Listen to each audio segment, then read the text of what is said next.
Ketika kita menulis itu kan tidak sekedar jari bergerak di atas keyboard, tapi harus pikiran, hati itu kan masuk di sana. Nah ini yang lucu, ketika mungkin masuk di bab berapa, data sudah ada, tiba-tiba dimarahi oleh beliau. Nah ini nggak bisa meneruskan.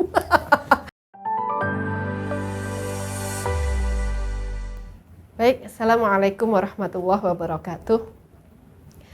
Saya pengen berbagi gitu ya soal bagaimana proses kreatif buku yang pada Oktober kemarin saya launching, yakni yang berjudul Kiai Sahal dan Nyai Nafisah, Beriringan Saling Mendukung Saling Menguatkan.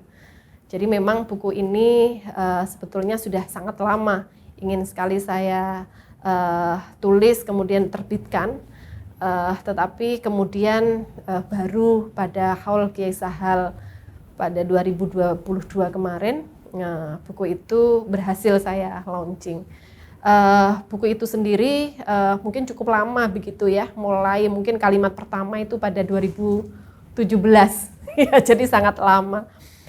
Dan tentu saja proses kreatifnya cukup lama karena saya memastikan data-data yang saya tuliskan itu mendapatkan konfirmasi, terkonfirmasi kebenarannya. Jadi kalau secara umum saya membagi proses untuk penggalian datanya itu paling tidak menjadi 4. Yang pertama adalah saya pastikan buku itu datanya, misalkan yang pertama adalah data yang saya peroleh langsung dari Kiai Sahal. Saya dengarkan sendiri dari Kiai Sahal dan dari Ibu Nyai Nafisah secara berulang-ulang. Bahkan mungkin ada yang lebih dari 10 kali. Dan itu saya catat. Tentu saja proses wawancaranya tidak sekaku seperti mungkin wartawan-wartawan itu, karena saya memperolehnya pada saat misalkan kita makan malam bareng dan sebagainya. Kemudian dari situlah proses pertanyaan-pertanyaan itu saya peroleh jawabannya secara berulang-ulang. Nah kalau seperti ini berarti saya yakin bahwa data itu memang layak untuk dimasukkan karena saya mendengarnya berulang-ulang dari sumber pertama. Yang kedua adalah ada kalanya mungkin saya mendengarkannya hanya sekali 2 kali dari Kiai Sahal dan Ibu Nyai Nafisah. Nah kalau saya menemukan data yang seperti ini, maka saya memastikan saya harus mengkonfirmasi ulang kepada orang lain. Apakah itu keluarga, apakah itu murid Kiai Sahal, santri Kiai Sahal dan Ibu Nyai Nafisah, atau orang-orang yang pernah bertemu dan berkaitan dengan data tersebut. Nah kalau terkonfirmasi berarti saya masukkan. Tapi kalau yang terjadi adalah yang ketiga, ternyata tidak terkonfirmasi, berarti saya anggap ini data lemah. Jadi mungkin saja itu kemudian saya anggap ragukan dan tidak saya masukkan. Atau ada juga data yang keempat, ini adalah data pustaka. Data yang saya peroleh dari tulisan-tulisan di buku-buku yang lain tentang beliau berdua. Nah, untuk data pustaka ini, misalkan saya mendapatkannya di beberapa buku, begitu. Baik data yang muncul itu meragukan atau tidak, kalau sudah ada data pustakanya, maka itu saya anggap valid, maka ini saya masukkan. Nah, walaupun misalkan di situ ada kalanya terdapat keraguan begitu, tapi karena itu diulang-ulang oleh beberapa buku, maka ini saya anggap sebagai data yang valid. Jadi memang proses kreatifnya membutuhkan waktu yang lama, karena saya sendiri merasa buku ini penting untuk saya tulis, dan saya sendiri merasa memiliki semacam tanggung jawab moral. Karena sejak saya menetap di Kajen, saya merasa ada banyak sekali mungkin istilah-istilah atau banyak sekali informasi-informasi yang itu tidak bisa orang lain itu memiliki kesempatan dan keluasan waktu untuk bertanya langsung kepada beliau begitu. Nah, maka itu saya anggap kemewahan dan itu saya anggap sebagai karena kemewahan, maka saya punya tanggung jawab untuk membagikan hal-hal baik itu melalui tulisan. Jadi memang tulisan itu lahir karena saya merasa bagian dari tanggung jawab saya adalah melanjutkan pesan baik itu atau hal-hal baik yang saya temui melalui tulisan, sehingga banyak dari santri-santri beliau yang tidak punya akses dekat saya itu bisa melihat juga atau membaca secara langsung data-data yang saya suguhkan melalui tulisan tersebut. Ya, saya pun buku itu pun mengalami. Jadi mengalami beberapa kali misalkan itu harus mandek begitu ya. Karena saya menemukan ada data yang harus saya gali, tapi kemudian data ini mentok. Misalkan ini saya contohkan tentang Ibu Nyai Badiah. Ibunda Kiai Sahal itu data tertulis itu hampir-hampir sangat minim. Ya. Kiai Sahal sendiri ketika saya berulang kali meminta cerita langsung dari beliau itu agak berbeda memang. Kalau bercerita tentang abahnya itu lancar dan berkali-kali itu diceritakan. Saya mendengarnya mungkin lebih dari 10 kali selama 10 tahun berada di sekitar beliau ini. Tapi kalau tentang ibundanya ini kadang-kala begitu pertanyaan ini saya ajukan, ya itu menjawabnya hanya singkat-singkat dan kadang-kala saya melihat itu ada sedikit genangan air mata di pelupuk. Ini saya artinya ini kemudian saya sempat iki bisa nggak sih? Tapi saya karena dari awal bertekad bahwa saya harus memberikan porsi yang sama antara Kiai Sahal dan Ibu Nyai Nafisah di dalam buku itu, termasuk tentang keluarganya. Kalau Ibu Nyai Nafisah memang sudah ada tulisan tentang ayah dan ibunya, Kiai Fatah dan Ibu Nyai Musyarofah.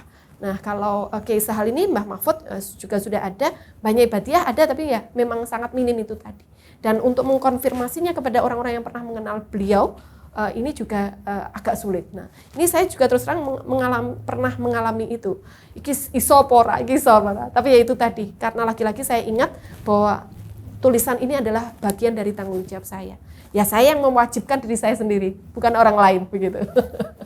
Ya tentu saja kalau dalam karena lama dan setiap hari tentu ya banyaklah peristiwa-peristiwa lucu atau mungkin yang sebetulnya bukan lucu tapi justru yang mengharukan ya. Jadi saya tuh itu tadi, saya itu sempat mandek ya beberapa tahun karena tadi saya katakan kalimat pertama itu justru di tahun 2017. Saya sempat mandek, ini yang lucu apa mengharukan ini ya, saya nggak tahu.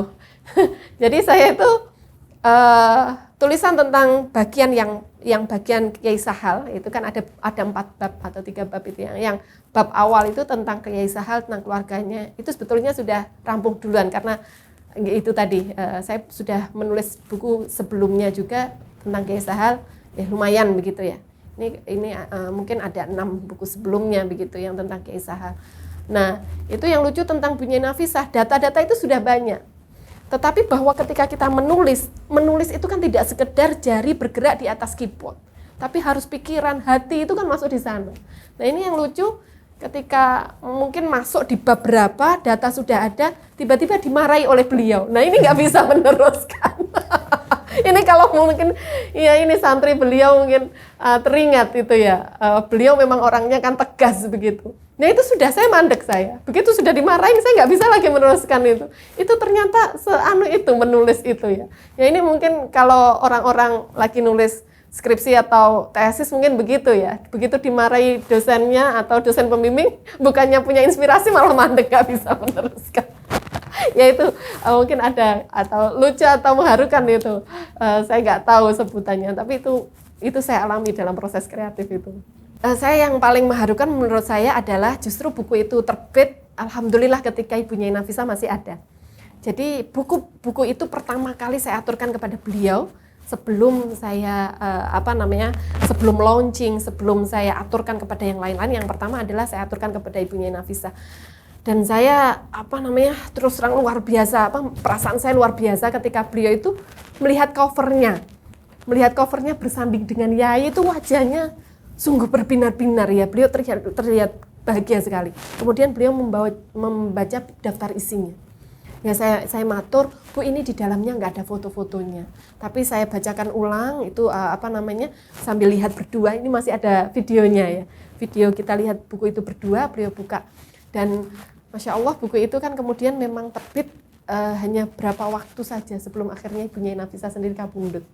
Ya saya bersyukur akhirnya berhasil ngatur ke buku ini kepada beliau dan bahwa buku itu terbit sebelum beliau wafat. Itu menurut saya kebahagiaan yang luar biasa. Oke. Tapi kalau dari respon pembaca saya juga terus terang agak kaget kemarin itu ya. Saya agak kaget misalkan ketika Kiai Ulin Nuha juga ngersakne, beliau-beliau yang menurut saya itu saya tidak menduga bahwa beliau itu ngersakne buku itu. Saya pikir kan ya aja santri-santri yang muda-muda ini saja. Tapi ternyata sing sepuh-sepuh ini juga banyak yang memberikan respon positif. Itu menurut saya ya hal yang luar biasa. Jadi begini, saya melihatnya memang ada kalanya itu beberapa pesantren atau santri itu kehilangan kesempatan untuk menuliskan kiai atau punyanya sendiri. Kehilangan kesempatan itu bisa jadi, ini juga yang pernah saya alami ketika dulu ya di tahun 2005, saya pernah ada pengalaman itu mau menuliskan atau mengajak beberapa santri untuk menuliskan tokoh tertentu yang waktu itu masih ada. Okay. Nah itu ternyata di beberapa pesantren itu ada yang menganggap tabu, menuliskan beliau yang masih sugeng itu tabu. Ya, ini di satu sisi mungkin ada benarnya, tetapi di satu sisi kalau dilihat dari kesempatan, ini kan berarti kalau kita menunggu menuliskan seseorang saat seseorang itu sudah tiada, berarti kita itu kehilangan kesempatan untuk mendapatkan data primer dari sumber pertama. Nah ini, jadi menurut saya kalau memang hari ini begitu kita dari orang-orang pesantren sangat penting bagi kita bicara soal kesempatan, ya jangan sia-siakan kesempatan kita untuk menggali perjalanan hidup dari seorang kiai, seorang bunyai semasa beliau-beliau ini masih sugeng. Karena dengan demikian artinya kita akan memiliki kesempatan yang lebih panjang, yang lebih dalam juga dan lebih luas begitu untuk menggali dari data pertama, dari sumber pertama, dan itu pasti lebih luar biasa.